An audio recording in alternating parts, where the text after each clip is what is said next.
আসসালামু আলাইকুম প্রিয় দর্শক, স্বাগত জানাচ্ছি টুনটুনি রান্নাঘরে।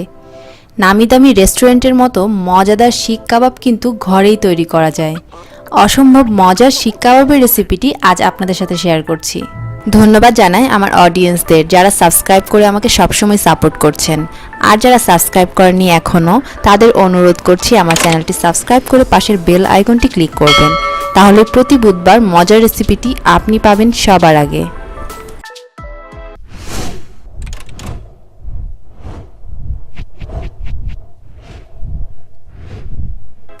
আমি এখানে 1 কেজি পরিমাণ মাংস নিয়ে নিয়েছি। সলিড মাংসগুলো পাতলা পাতলা 2 থেকে 2.5 ইঞ্চি করে স্লাইস করে নিয়েছি। আমি আপনাদের দেখার সুবিধার জন্য আমি একবার দেখিয়ে দিচ্ছি স্লাইস করাটা। চাকুটা পরিষ্কার বা ধার ঠিক না থাকলে স্লাইসগুলো করতে অনেক সমস্যা হয়।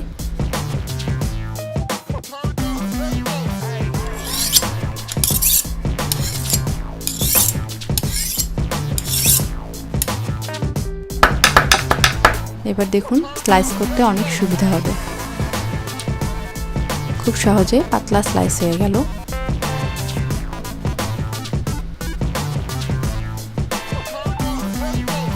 এভাবে সবগুলো স্লাইস করে নিতে হবে। এই রেসিপিতে বেরেস্তা লাগছে। পারফেক্ট বেরেস্তার রেসিপি আমার চ্যানেলে আছে, উপরে আই কার্ডে এবং ডেসক্রিপশন বক্সে লিংক দেওয়া আছে। মাংসটা ভালো করে ধুয়ে আমি পানিটা ঝরিয়ে নিয়েছি। এখন ম্যারিনেটের জন্য 2 টেবিল চামচ টক দই দিচ্ছি। বেরেস্তা বাটা দিচ্ছি 1 টেবিল চামচ। আদা রসুন বাটা 1.5 টেবিল চামচ দিচ্ছি। এখানে কাঁচা পেঁপে নিয়ে নিয়েছি। 1 ফালি কাঁচা পেঁপে ছোট ছোট টুকরো করে নিব। আর হ্যাঁ, অবশ্যই এটা এই স্কিনটা সহ হবে, পেঁপের কাঁচা পেঁপের সবুজ অংশটা সহ হবে। একটু পানি দিয়ে আমি ব্লেন্ড করে নিব। হয়ে গেছে ব্লেন্ড। এখানে 1/3 কাপ পরিমাণ ছিল, দিয়ে দিচ্ছি। ধনিয়া গুঁড়া দিচ্ছি 1 টেবিল চামচ। লাল মরিচের গুঁড়া দিচ্ছি 1 টেবিল চামচ। জয়ফল জয়ত্রী খুব সামান্য 1/3 চা চামচ। কালো গোলমরিচের গুঁড়া 1/2 চা চামচ। গরম মশলার গুঁড়া 1/2 চা চামচ। সরিষার তেল দিয়ে দিচ্ছি 3 টেবিল চামচ পরিমাণ। এবার খুব ভালো করে একটু লবণ দিয়ে দিচ্ছি 1 টেবিল চামচ। ভালো করে মিক্সড করে নিচ্ছি। আপনারা আপনাদের যে কোনো রেসিপি আমাদের সাথে শেয়ার করতে পারেন আমাদের ফেসবুক গ্রুপ হোমমেড রেসিপি বিডিতে। এছাড়া ইনস্টাগ্রামে আমাকে ফলো করতে পারেন। সব সোশ্যাল সাইটগুলোর লিংক ডেসক্রিপশন বক্সে দেওয়া আছে। প্রতিটা মাংস আমি খুব ভালো করে মাখিয়ে একটা এয়ারটাইট বক্সে করে রেফ্রিজারেটরে রেখে দিব 20 ঘন্টার জন্য। এখানে অল্প সময় যদি আপনারা রাখেন, খুব যদি তাড়া থাকে, তবু আমি মনে করি 7-8 ঘন্টা আপনাদের রাখা উচিত হবে। তাহলে এটার আসল স্বাদটা পাবেন।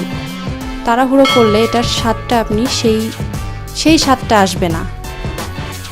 এই জন্য আমি এটাকে 20 ঘন্টা রেখে দিয়েছি ফ্রিজে। নর্মাল ফ্রিজে রেখেছি 20 ঘন্টা।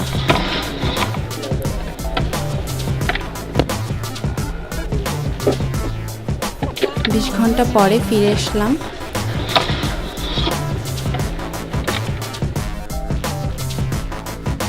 এখন এটার যে একটা সুন্দর ঘ্রাণ,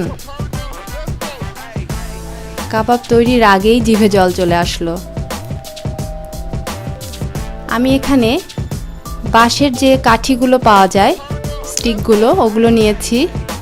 আপনারা চাইলে লোহার শিকও ব্যবহার করতে পারেন। আমি যেহেতু বাঁশের এই কাঠিগুলো নিচ্ছি, এজন্য পানিতে আধা ঘন্টা ভিজিয়ে রেখেছি। এভাবে মাংসগুলো গেঁথে নিব।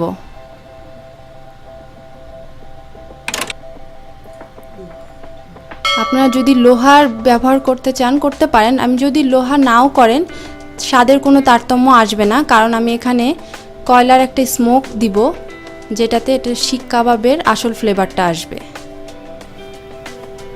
আপনি এভাবে যতগুলো ইচ্ছা গেঁথে নিতে পারেন। আমি একটু চাপা করে বেশি করে দিচ্ছি। যদি অল্প করেও দেন তাহলে এখানে 10টার মতো স্টিক হবে। আমি এখানে 8টা করেছি। আরও বিফের রেসিপি পেতে চাইলে উপরে আই কার্ডে ক্লিক করুন, ডেসক্রিপশন বক্সেও লিংক দেওয়া আছে, এছাড়া এন্ড অফ স্ক্রিনেও পাবেন।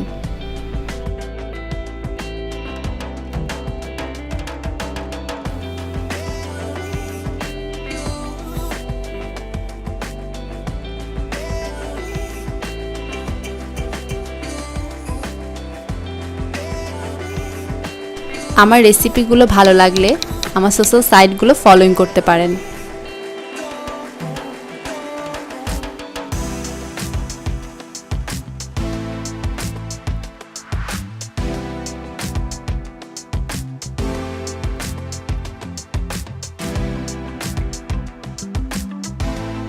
একটু তেল দিয়ে গরম হলেই আমি দিয়ে দিচ্ছি 4টা কাবাব। আমার কাছে ফ্রাই প্যান বড় নাই, এজন্য আমি সসপ্যানে করেছি। 6-7 মিনিট এটাকে লো ফ্লেমে পানি ওঠা পর্যন্ত অপেক্ষা করছি। ঢাকনাটা উঠিয়ে নিয়েছি। আমি আর ঢাকনা দিচ্ছি না, কারণ এই 5 মিনিটেই অনেকটা সিদ্ধ হয়ে এসেছে। এখন 15 মিনিট আমি এটাকে পানিটা শুধু শুকিয়ে নিব আর 2 পাশ লাল করে ভেজে নিব। এখানে একটু সরিষার তেল ব্রাশ করে দিচ্ছি, এটা অপশনাল, না চাইলে নাও দিতে পারেন। শুধু 2 পাশটা ভালো করে ভেজে নিব, পানিটা শুকিয়ে নিব।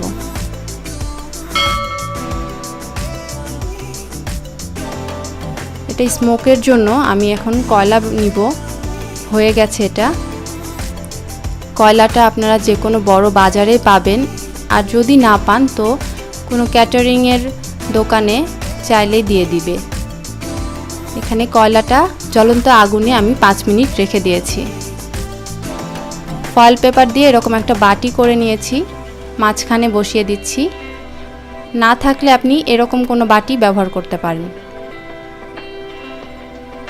কয়লাটা নিয়ে নিলাম। এর মধ্যে এখন চুলাটা অফ, সামান্য একটু তেল দিয়ে দিচ্ছি। দিয়ে এই যে স্মোকটা উঠছে, এই ধোঁয়াতেই কাবাবের ঘ্রাণটা আসবে। ঢাকনা দিয়ে দিলাম, আর এরকম কোনো ছিদ্র থাকলে বন্ধ করে দিতে হবে। 5 মিনিট এভাবেই ঢাকনা দিয়ে রেখে দিতে হবে। মজাদার শিক কাবাব তৈরি হয়ে গেল। কেমন লাগলো আপনাদের কমেন্টে জানাবেন। ভালো লাগলে প্লিজ লাইক দিবেন, আপনার বন্ধুদের সাথে শেয়ার করবেন। আর প্রতি বুধবার মজার রেসিপি পেতে টুনটুনি রান্নাঘরের সঙ্গেই থাকুন।